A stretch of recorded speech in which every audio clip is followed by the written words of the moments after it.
Good afternoon, sir. Good afternoon, sir.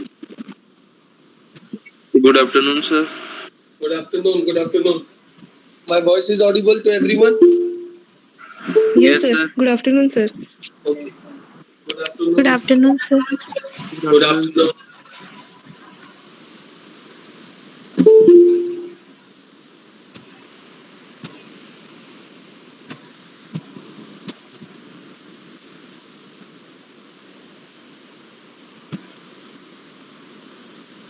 Good afternoon, sir. Good afternoon.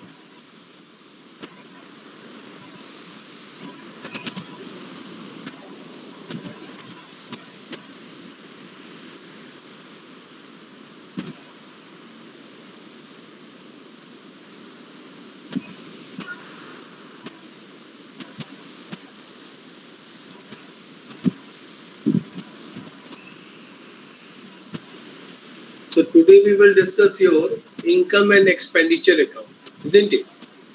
So, or let us wait for. Okay, wait for 1 or 2 minutes. Then we will start.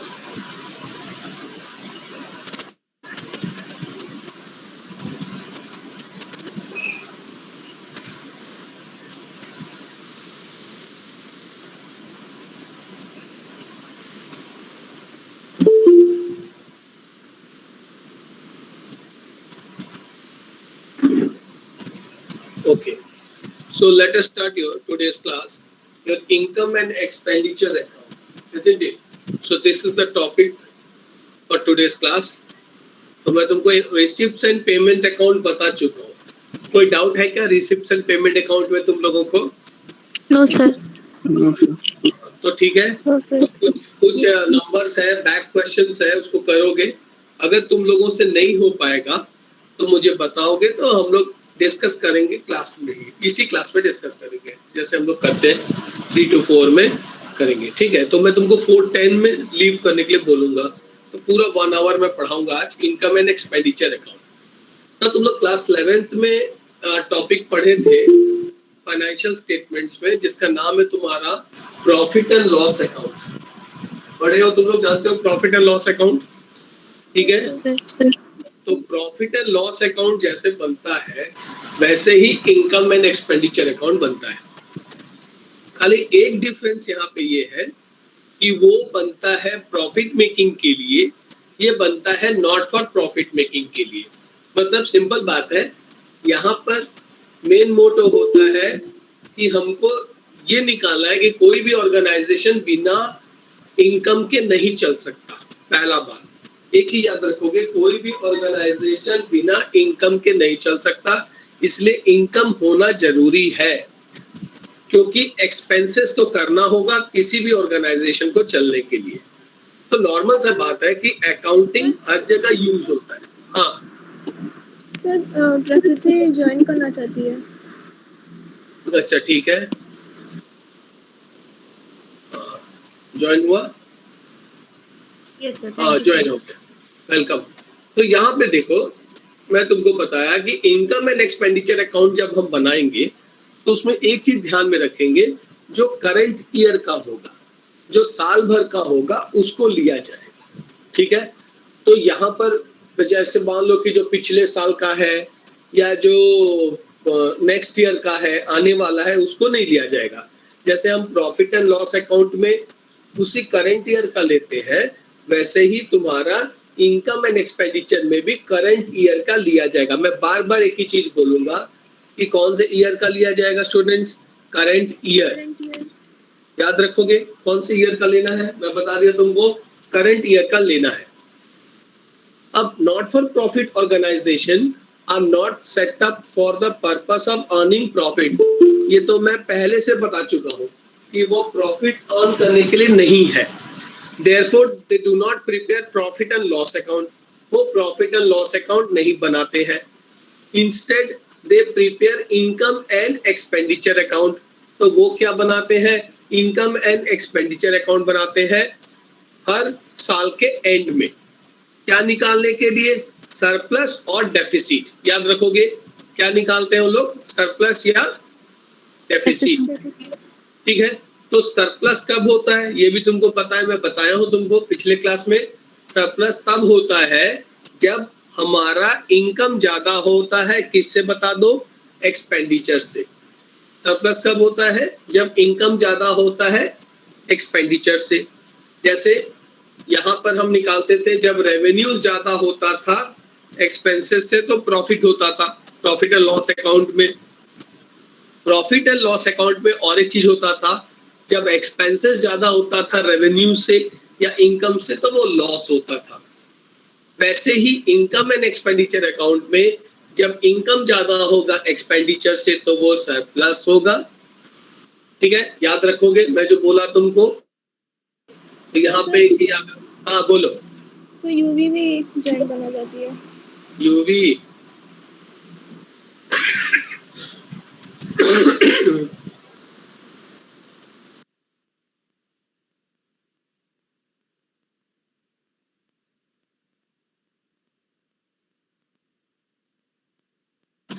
बोल दे, UV को बोल join करेगी बोल के, पंडित sir wait कर रहे हैं बोल के। Yes sir. Yes sir. Yeah Yuvi you are there, okay thank you very much.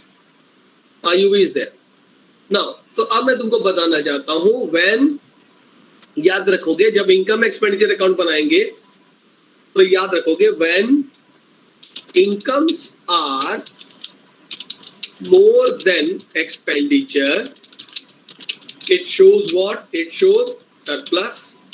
ठीक है, and when expenditure are more than what, incomes, then it shows what, it shows deficit। तो ये चीज तुमको याद रखना पड़ेगा। तो जब इनकम ज्यादा होगा एक्सपेंडिचर से तो वो सरप्लस है, जब एक्सपेंडिचर ज्यादा होगा इनकम से तो वो डेफिसिट है। Incomes and gains are credited to this account, याद रखोगे। तो हम जब बोलते हैं credit all incomes and gains, debit all expenses and losses, जो हमारा रूल बोलता है, debit the receiver, credit the giver, debit what comes in, credit what goes out, and debit all expenses and losses, credit all incomes and gains. तो यहाँ याद रखोगे कि जो भी इनकम्स होगा, जो भी गेन्स होगा, वो कौन से साइड में शो किया जाएगा स्टूडेंट्स, कौन से साइड में दिखाया जाएगा उसको बोलो, which side, income side, income side में दिखाया जाएगा। ठीक है, तो याद रखोगे जो भी तुम्हारा इनकम्स होगा या गेन्स होगा, ठीक है, वो तुम्हारा कौन से साइड में शो होगा, क्रेडिट साइड में शो होगा। अगर मान लो कोई एक्सपेंसेस है या लॉसेस है तो वो कौन से साइड में शो होगा, डेबिट साइड में शो होगा। ठीक है, और एक चीज ध्यान में रखने वाला बात ये है कि तुम लोग ज्यादातर देखोगे क्या कि करंट ईयर का लोगे। करंट ईयर इंपॉर्टेंट है यहाँ पे, करंट ईयर, क्योंकि हम प्रीवियस ईयर का वी डोंट, ठीक है ना, we don't have to take, क्या नहीं लेना है, देखो प्रीवियस ईयर का नहीं लेना है और नेक्स्ट ईयर का नहीं लेना है। तो इसका मतलब ये है जो करंट ईयर का है बस उसी को लेना है, ये याद रखना पड़ेगा तुमको। अब बात आता है यहाँ पर, जो चीज यहाँ बोला है, the difference between the two sides. ठीक है, the difference between the two sides, यहाँ पे देखो लिखा हुआ है, the difference between the two sides is either surplus when total of credit side is more than the debit side। Deficit कब होगा, जब डेबिट साइड ज्यादा होगा, किससे बता दे, क्रेडिट साइड से। तो याद रखोगे जब क्रेडिट साइड ज्यादा होगा, इनकम साइड ज्यादा होगा एक्सपेंडिचर साइड से तो वो सरप्लस होगा। अगर वो डेबिट साइड ज्यादा होगा, मतलब एक्सपेंडिचर साइड ज्यादा होगा इनकम क्रेडिट साइड से, तो वो डेफिसिट होगा। याद रखोगे जैसे हम प्रॉफिट को ऐड करते थे कैपिटल में, ठीक बोल रहा हूं मैं, प्रॉफिट एंड लॉस अकाउंट बनाने के बाद जो प्रॉफिट्स अर्न करते थे उसको हम कहाँ पे शो करते थे, कोई बता सकता है मुझे? कैपिटल में बैलेंस शीट का कैपिटल में ऐड करते थे। ठीक बोली अंजलि।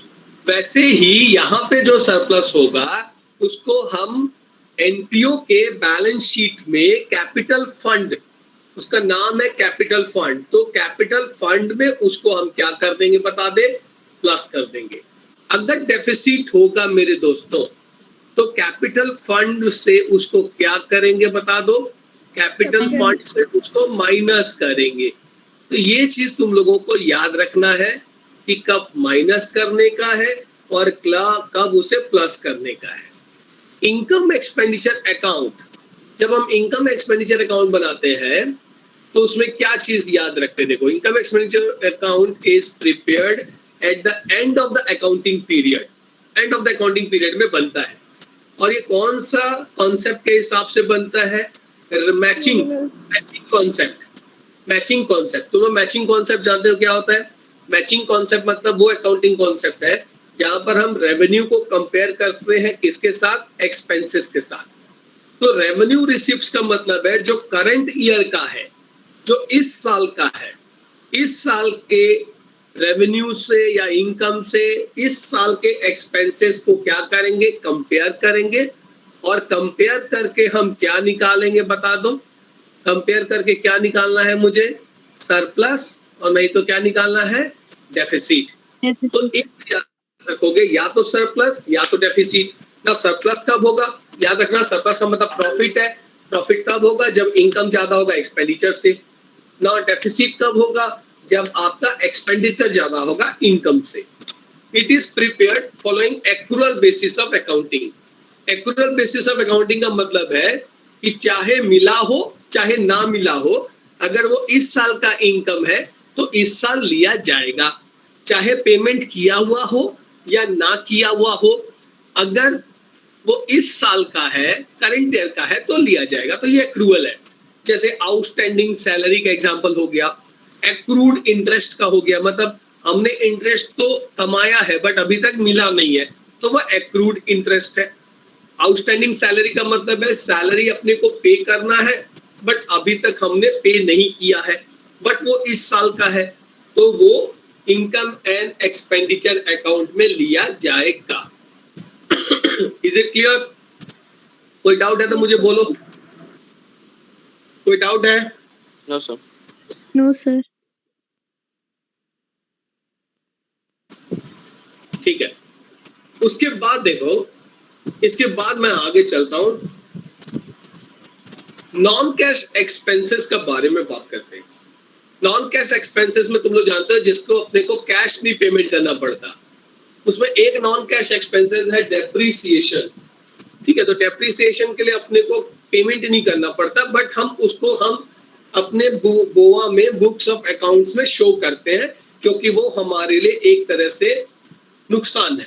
ठीक है, तो ये डेप्रीसिएशन को शो करेंगे हम लोग, नॉन कैश एक्सपेंसेस को भी लेंगे।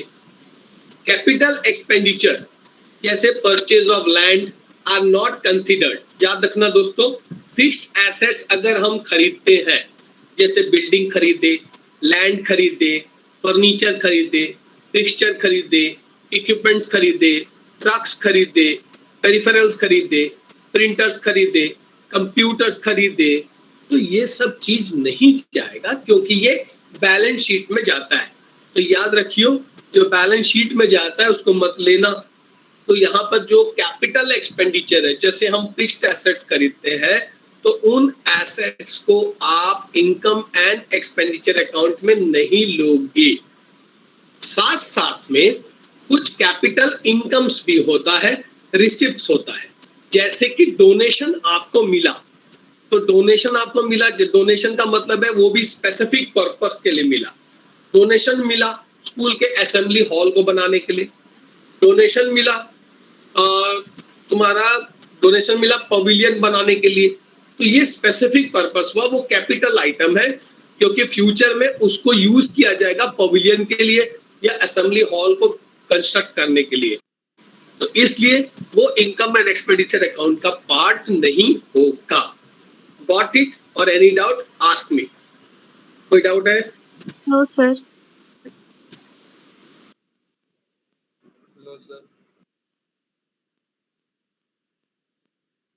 सर और एक बार थोड़ा सा एग्जांपल देकर समझाएंगे? हाँ, और एक बार मैं बता देता हूँ, ठीक है, और एक बार समझा रहा हूँ। देखो, मैं बोला जब हम इनकम एंड एक्सपेंडिचर अकाउंट बनाएंगे तो उसमें हम लोग कुछ पॉइंट्स है जो हमको याद रखना होगा।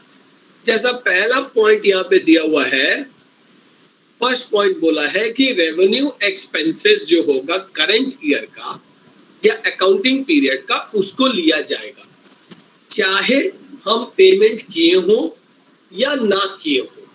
तो अगर आपने पेमेंट कर दिया है, जैसे एग्जांपल है मैंने सैलरी दिया है 11 महीने का, 11 मंथ्स का, और 1 मंथ की सैलरी देनी है, तो एक्चुअल में अपने को 12 मंथ्स का देना है, 12 मंथ्स का दिखाना है बुक्स ऑफ अकाउंट्स में।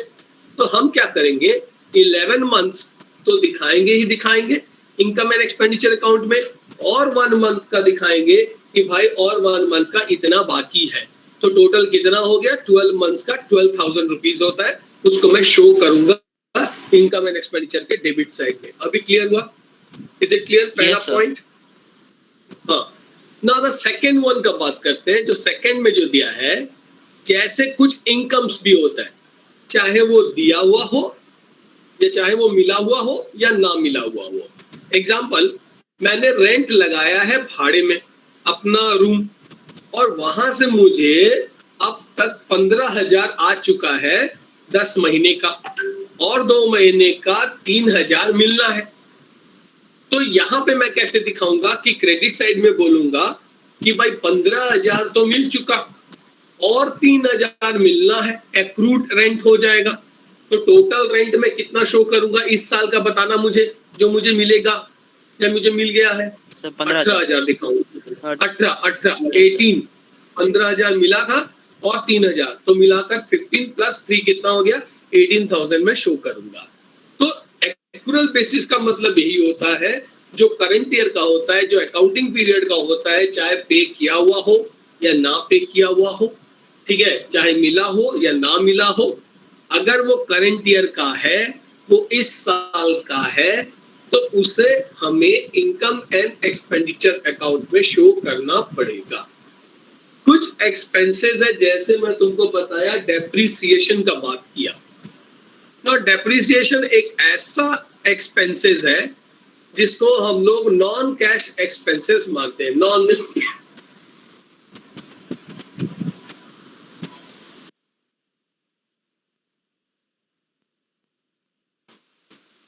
हम उसको नॉन कैश एक्सपेंसेस मानते हैं, ठीक है। तो नॉन कैश का मतलब क्या होता है, कोई बता सकता है नॉन कैश का मतलब क्या होता है? अभी मैं समझाया था, अभी 1 मिनट पहले बताया था कि नॉन कैश में क्रेडिट ट्रांजैक्शन अलग चीज है, क्रेडिट ट्रांजैक्शन अलग चीज है। नॉन कैश क्या है? Anybody from your side, non cash what is that? Sir कोई ऐसा एक्सपेंसेस जो डोनेशन में चलता होगा? नहीं यार, नॉन कैश तो सर मे आई? हाँ यार, you go on tell. Sir ऐसा कोई एक्सपेंसेस जिसमें कैश का कुछ नीड ना हो, इन्वॉल्वमेंट विदाउट कैश। बात है, हाँ विदाउट कैश, लेकिन फिर भी वो हमारा नुकसान है, ठीक है। तो सही बोली श्रुति यहाँ पे। इसका मतलब ये हुआ कि नॉन कैश एक्सपेंसेस का मतलब है वो एक्सपेंसेस जिसके लिए हमें कुछ भी पेमेंट नहीं करना पड़ता। जैसे एग्जांपल है कि मेरे घर का एयर कंडीशनर एसी चलता तो है, लेकिन क्या उसके लिए मुझे पेमेंट करना पड़ता है क्या? एसी के लिए ना, इलेक्ट्रिसिटी के लिए अलग पेमेंट करना पड़ता है, that is a different thing. AC के लिए मुझे कुछ पेमेंट करना पड़ता है नहीं, लेकिन साल भर में जो एसी का कैपेसिटी है या उसका जो कैपेबिलिटी है वो घटेगा कि नहीं घटेगा? तो हमारे अकाउंटिंग में क्या होता है कि हम ये कोशिश करते हैं कि एसी मैंने 50,000 में खरीदा, तो मैं ये मान के चलूंगा कि ये एसी मेरा कितने साल तक चलेगा। एग्जाम्पल, मैंने एस्टिमेट किया कि ये एसी मेरा 5 साल चलेगा। 50,000 का चीज 5 साल चलेगा, तो हर साल कितना रिड्यूस होगा? डिवाइड कर दूंगा, 50,000 डिवाइडेड बाई 5 करूंगा, तो हर साल कितना वो मुझे बताएगा कोई? 10,000 कितना अमाउंट हुआ? 10,000। तो हर साल 10,000 जो रिड्यूस हुआ उसको हम बोलेंगे नॉन कैश एक्सपेंसेस। तो ये यहाँ पे मुझे 10,000 तो पे नहीं करना पड़ेगा, बट मैंने एस्टिमेट किया कि 5 साल के बाद जब मुझे नया एसी लेना पड़ेगा तब मैं क्या, तो दो तरीका है, हम एक provision for depreciation account open करते हैं, वो फिर डेप्रिसिएशन चैप्टर में चले जाऊंगा, मैं उतना ज्यादा नहीं जाना चाहता, मैं खाली ये बताना चाहता हूँ कि 5 साल के बाद जब मुझे नया एसी खरीदना पड़े तब मेरे पास 50,000 होगा, तो मैं क्या करूंगा, मुझे तो पेमेंट नहीं करना पड़ रहा, तो प्रॉफिट में से 10-10 हजार रुपया रखते जाऊंगा एक अकाउंट में, जिसको बोलता हूँ प्रोविजन अकाउंट। तो ये मुझे क्या करेगा, हेल्प करेगा after 5 years, end of the 5 years, वहां पे मैं क्या कर सकता हूँ, रिप्लेस कर सकता हूँ with the new AC, with the old one. तो ये है नॉन कैश एक्सपेंसेस। तो जो भाई नॉन कैश एक्सपेंसेस होगा, जैसे डेप्रिसिएशन है, उसको भी हम शो करेंगे, ठीक है। एक्सपेंस है तो कौन से साइड शो होगा वो हर कोई जानता है, डेबिट साइड में शो होगा। Which side it will be shown, on which side, tell me. Debit side. Debit side. Is it clear? यहाँ तक समझ में आया सबको? डाउट है Yes, मुझे? Yes sir. ना इसके बाद 4th नंबर,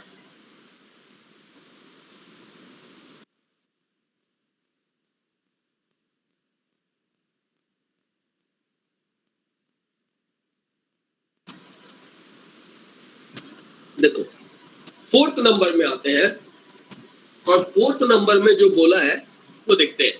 4th नंबर में बोला है कैपिटल एक्सपेंडिचर।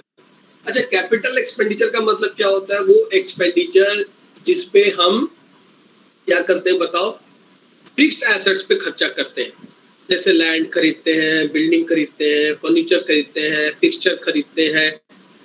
तो जो परमानेंट एसेट होता है, जो लंबे समय के लिए एसेट होता है, जिसको हम प्रॉपर्टीज होता है, जिसको हम यूज करते हैं बहुत दिनों तक, बहुत सालों तक, ठीक है, तो उसको हम बोलते हैं तुम्हारा क्या, कैपिटल एक्सपेंडिचर।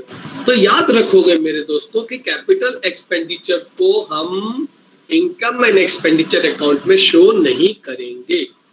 वो कहाँ पे शो होगा बता दे, कहाँ पे शो होगा?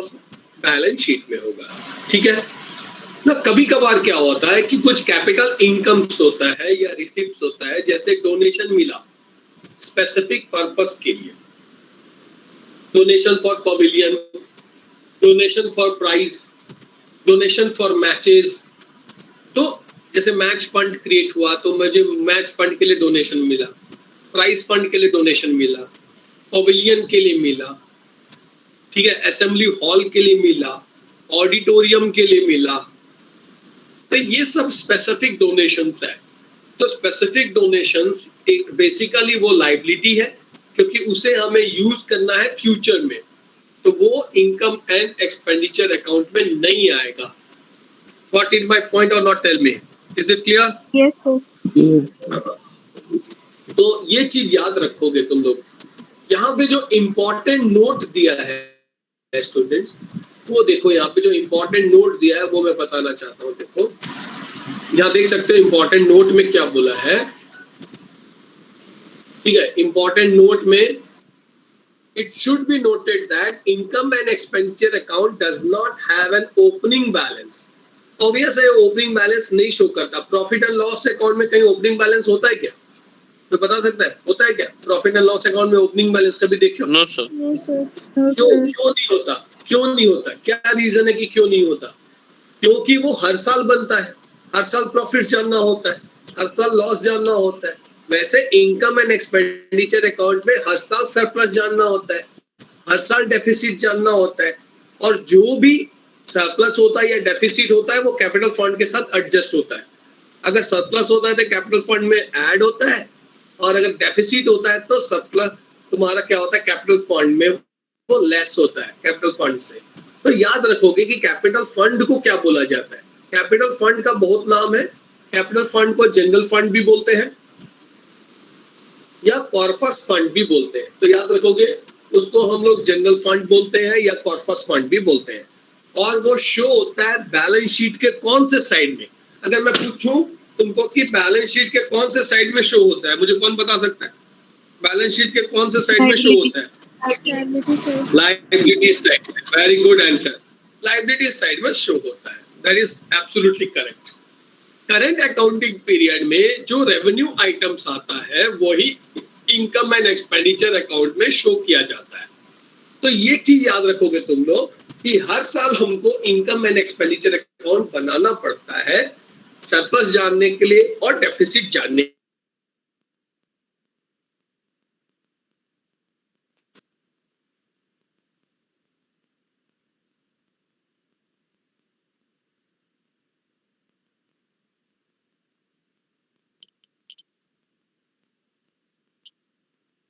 Sir, your voice is not coming.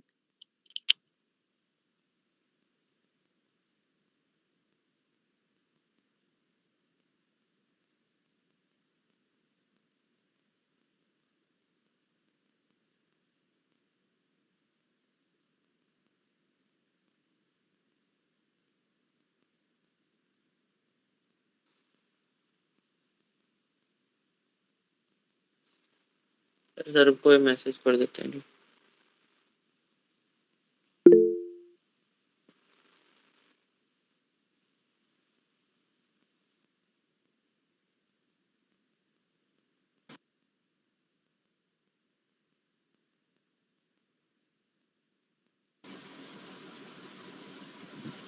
कोई डाउट है क्या? सर आपका आवाज नहीं आ रहा था। सर आपका आवाज Screen नहीं नहीं दिख रहा है। तो स्क्रीन ठीक में है। आवाज कुछ नहीं आ रहा था। ठीक है, वो बीच में कट गया था। ठीक है,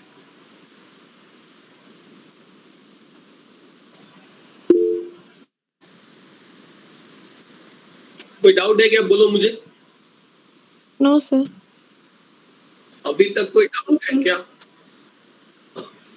तो यहाँ पे मैं तुम लोगों को बताया कि इनकम एंड एक्सपेंडिचर अकाउंट हर साल शो किया जाता है। ठीक है, हर साल बनाया जाता है at the end of the accounting period, और हमको निकालना होता है कि कितना इनकम हुआ और कितना एक्सपेंडिचर हुआ, और उसमें से हमको कितना सरप्लस हुआ और कितना डेफिसिट हुआ।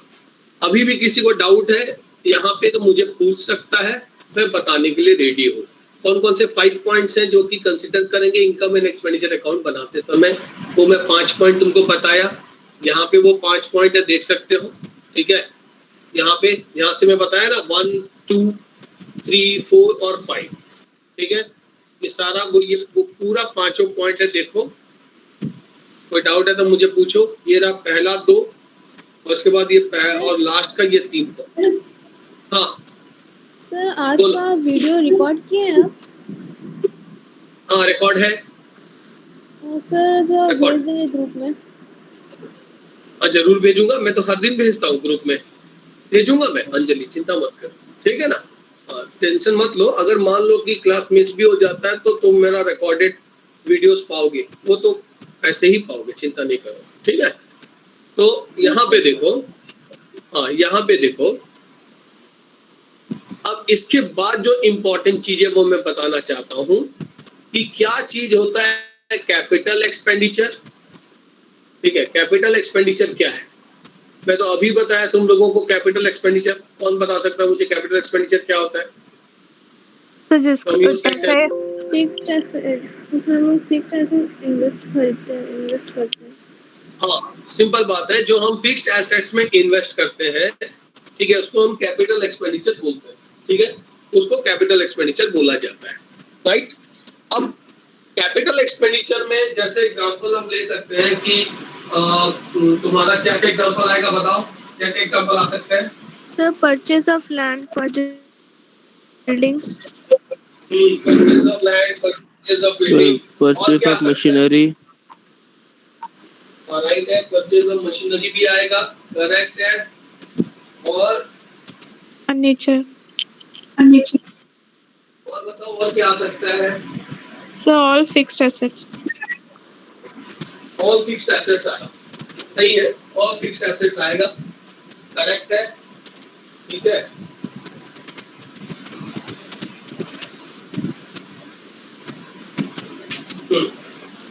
ऑल फिक्स्ड एसेट्स आएगा। नाउ रेवेन्यू एक्सपेंडिचर क्या चीज है? रेवेन्यू एक्सपेंडिचर, अगर हम पूछें कि रेवेन्यू एक्सपेंडिचर क्या है तो क्या बोलोगे?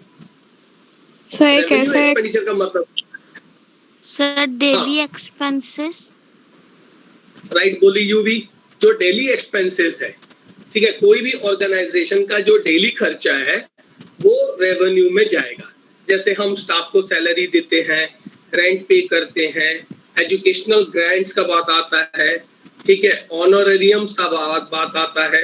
ऑनोरेरियम्स का मतलब है जैसे मान लो कोई बड़े प्रोफेसर को या रिनाउंड पर्सनालिटी को हम बुलाए अपने स्कूल में, ठीक है, दिल्ली यूनिवर्सिटी का, और वो हमारे यहाँ पर आके काउंसलिंग किए हमारे बच्चों को, या एक वेबिनार या एक सेमिनार दिए, तो हम उनको क्या किए, कुछ अमाउंट उनको कंट्रीब्यूट किए हमारे स्कूल की तरफ से, तो उसको हम ऑनोरेरियम बोलते हैं। किसी के ऑनर में, किसी के आदर में जो हम पे करते हैं, that is the honorariums. Sports material हमने यूज किया, साल भर हम बैडमिंटन रैकेट्स, बैट्स, ठीक है, और बहुत सारे तुम्हारे जो स्पोर्ट्स आइटम्स हैं उसको यूज करते हैं, तो वो भी आएगा। इंश्योरेंस जो हम पे करते हैं वो भी आएगा। तो जो साल भर का खर्चा है, जो एवरीडे एक्सपेंसेस है, जो डेली एक्सपेंसेस है एनपीओस के, नॉट फॉर प्रॉफिट ऑर्गेनाइजेशन के, वो सब तुम्हारा कहलाता है what is that one, revenue expenditure, ठीक है ना। इसको कंपेयर करोगे जब कैपिटल के साथ, तो कैपिटल तुम्हारा होता है कई सालों का खर्चा। जैसे लैंड खरीदते हो कोई एक साल के लिए नहीं, 15 साल, 20 साल, 25 साल, 50 साल के लिए। बिल्डिंग भी वैसे ही है, लेकिन रेवेन्यू जो है उसका बेनिफिट आपको 1 ईयर ही देगा। जैसे हम स्टाफ को सैलरी देते हैं, तो वहां पे हमारा स्टाफ का सैलरी हम जो देते हैं वो 1 मंथ के लिए देते हैं। अगर साल भर के लिए देते हैं तो साल भर हम उनसे सर्विस लेते भी तो हैं। तो इस हिसाब से जो साल भर का बेनिफिट देगा, ठीक है, उसको हम रेवेन्यू एक्सपेंडिचर बोलेंगे ना। कैपिटल रिसीप्ट्स क्या होता है, कुछ अमाउंट है जो हमको किसी स्पेसिफिक पर्पस के लिए मिलता है किसी डोनर से, ठीक है, कोई दान करता है हमारे, अमाउंट हमको देता है किसी स्पेसिफिक पर्पस के लिए। यहाँ पे एग्जांपल आ जाएगा लाइफ मेंबरशिप फी। हमारे ऑर्गेनाइजेशन का वो मेंबर बना पूरे लाइफ टाइम के लिए। मेरा वॉइस आ रहा है ना यूवी, वॉइस आ रहा है ना? Yes sir. Yes sir. ठीक है। कॉर्पस डोनेशन आएगा। कॉर्पस डोनेशन का मतलब है कैपिटल के लिए डोनेशन दिया, बिल्डिंग फंड हुआ, या फिक्स्ड एसेट पुराना है उसको बेचकर मुझे जो पैसा मिला। तो ये सारा तुम्हारा जितना भी चीज है ये सब कुछ आता है कैपिटल रिसिप्ट्स के अंदर। याद रखोगे कि कैपिटल रिसिप्ट्स बैलेंस शीट में जाएगा, याद रखना। कैपिटल रिसिप्ट्स कहाँ जाएगा, मैं बताया तुमको। कैपिटल रिसिप्ट्स कहाँ जाएगा? Balance sheet. बैलेंस, ठीक है। कैपिटल रिसिप्ट्स जाएगा तुम्हारा बैलेंस शीट में, हो गया, ये जाएगा बैलेंस शीट में, ठीक है। ये कहाँ जाएगा बता दे, ये जाएगा income and what, expenditure account में जाएगा। और अगर हम बात करते हैं कैपिटल एक्सपेंडिचर का, तो कैपिटल एक्सपेंडिचर भी कहाँ जाएगा बताना, बैलेंस शीट के विच साइड लिख जाओ, देखो बैलेंस शीट के कौन से साइड में जाएगा, वो एसेट साइड, ठीक है, एसेट साइड। और कैपिटल रिसीप्ट जाएगा बैलेंस शीट के तुम्हारा, सिंपली है तुम्हारा, वो ज्यादातर लायबिलिटी साइड में जाता है। विच side it will go, liability side में जाएगा। तो याद रखोगे ये सारा चीज कि कैपिटल एक्सपेंडिचर कहाँ जा रहा है, रेवेन्यू एक्सपेंडिचर कहाँ जा रहा है, और आपका कैपिटल रिसिप्ट्स कहाँ जा रहा है ना। वैसे ही रेवेन्यू रिसिप्ट्स भी होता है। जब हम बात करते हैं रेवेन्यू रिसिप्ट्स का, तो रेवेन्यू रिसिप्ट्स भी होता है। तो रेवेन्यू रिसिप्ट्स का मतलब है जो साल भर में जो हमको मिलता है। जैसे एक्सपेंसेस साल भर का होता है उसको रेवेन्यू एक्सपेंडिचर बोलते हैं, वैसे रेवेन्यू रिसिप्ट्स होता है। हम लोग जो कैरी आउट करते हैं अपना बिजनेस एक्टिविटीज, बट हम यहाँ पे बिजनेस का बात नहीं करते, हम यहाँ पर बात करते हैं एनपीओस का।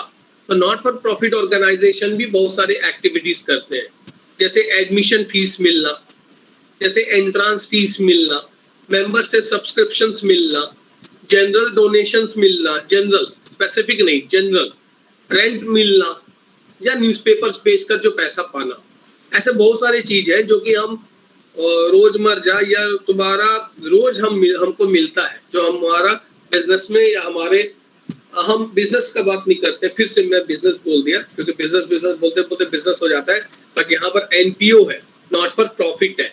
तो हमारे स्कूल में भी ऐसे बहुत सारा चीज है जो कि हमको स्टूडेंट से मिलता है, पेरेंट्स से मिलता है। जैसे पेरेंट्स से एडमिशन फीस मिलता है, पेरेंट्स से हमको एंट्रांस फीस मिलता है, पेरेंट से हमको तुम्हारा मिलता है मंथली फीस भी मिलता है, एनुअल फीस भी मिलता है, ठीक है, जनरल डोनेशन भी मिलता है स्कूल को, ना स्कूल के पास जो पुराना न्यूज़पेपर है उसको बेचकर जो पैसा आता है वो भी होगा, स्कूल के पास अगर रूम है वो रेंट में दिया है और उसको पैसा मिल रहा है तो वो भी आएगा।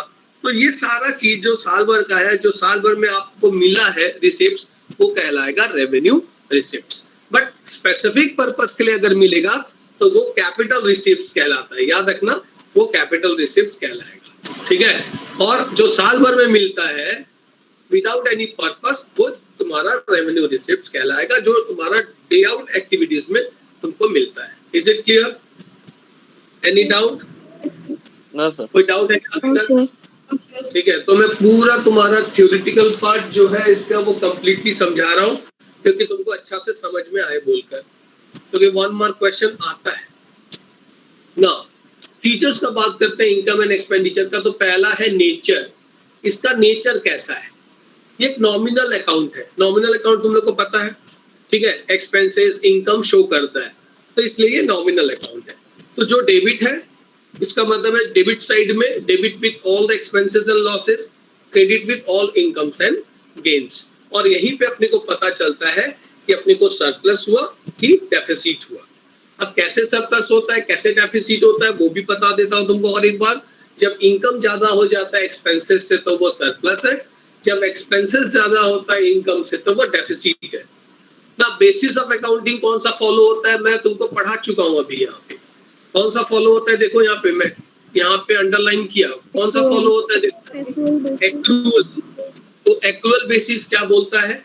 चाहे पेमेंट हुआ हो, चाहे ना हुआ हो, चाहे रिसीव हुआ हो, चाहे ना रिसीव हुआ हो, अगर वो करंट ईयर का है, वो इस साल का है, तो वो इनकम एंड एक्सपेंडिचर अकाउंट में शो किया जाएगा ना। नेक्स्ट बात आता है अकाउंटिंग पीरियड का ना। मैं तुमको पहले भी बता दिया कि वो करंट अकाउंटिंग पीरियड के साथ डील करता है। करंट अकाउंटिंग पीरियड का मतलब है इस साल का। जैसे 2021 से हम डील करेंगे, हमको 2020 से मतलब नहीं है, हमको 2022 से मतलब नहीं है, we will deal only with 2021। तो जो करंट अकाउंटिंग पीरियड होगा, चाहे हम पे किए हो या ना किए हो, अगर वो 2021 करंट ईयर का है तो वो सारा चीज इनकम एंड एक्सपेंडिचर अकाउंट में शो किया जाएगा। Got it all of you? Clear है? क्लियर है कि डाउट है अभी भी? मुझे बोलो, क्लियर है ना सबको? नाउ इसके बाद देखो, इसके बाद आता है ओपनिंग और क्लोजिंग बैलेंस ना। मैं तुमको बताना चाहूंगा कि इसका ओपनिंग और क्लोजिंग बैलेंस जो होता है, इसमें कोई भी ओपनिंग बैलेंस नहीं होता क्योंकि ये साल के एंड में बनाया जाता है।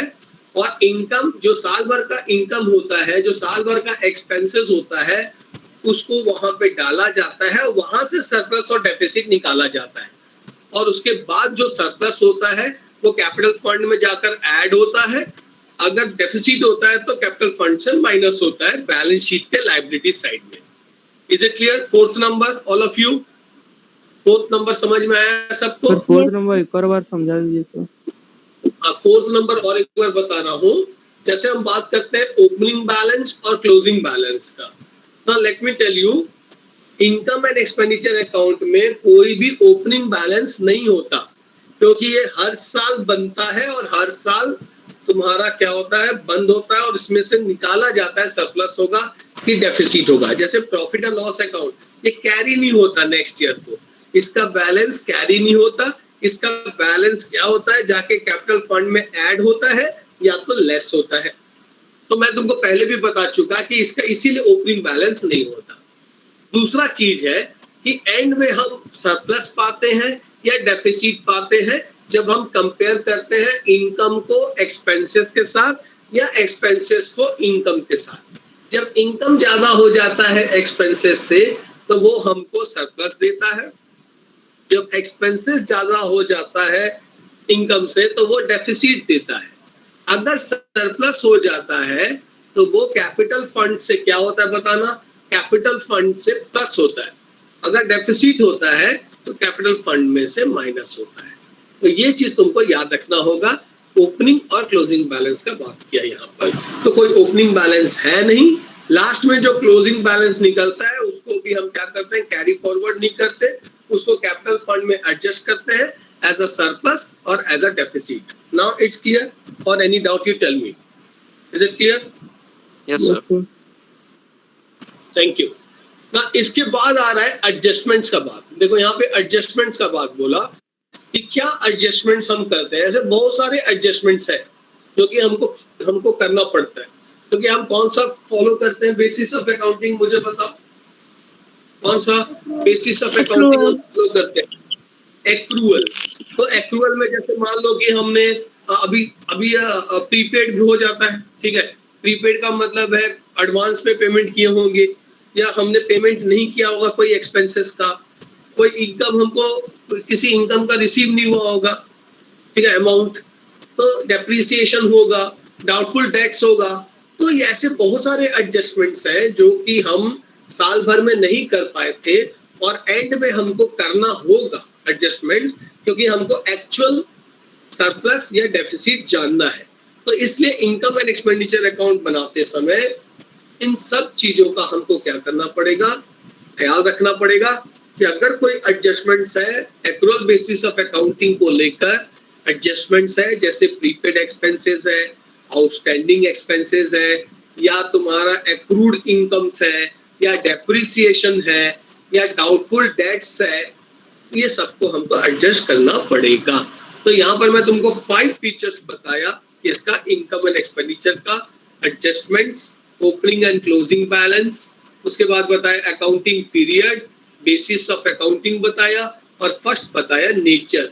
तो नेचर है नॉमिनल, बेसिस है इसका तुम्हारा एक्रूअल बेसिस मानता है ये.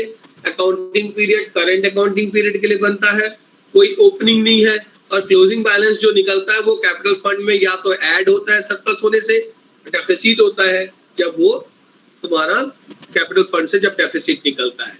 एडजस्टमेंट्स के बारे में बताया, अगर साल भर आपने कुछ एडजस्ट नहीं किया है, कोई चीज को छोड़ दिया है या नहीं लिया है, तो उसको लास्ट में लेना पड़ता है इनकम एंड एक्सपेंडिचर में, क्योंकि करंट अकाउंट के हिसाब से, करंट अकाउंटिंग पीरियड के हिसाब से हमको एक्रूअल बेसिस ऑफ अकाउंटिंग के हिसाब से हमको ऐड या लेस करना पड़ता है. जैसे कुछ एडजस्टमेंट्स है प्रीपेड एक्सपेंसेस, आउटस्टैंडिंग एक्सपेंसेस, या एक्रूड इनकम्स, या डेप्रिसिएशन, या डाउटफुल टैक्स, इन सब का एडजस्टमेंट्स करके हम ट्रू सरप्लस या ट्रू डेफिसिट जानने की कोशिश करते हैं.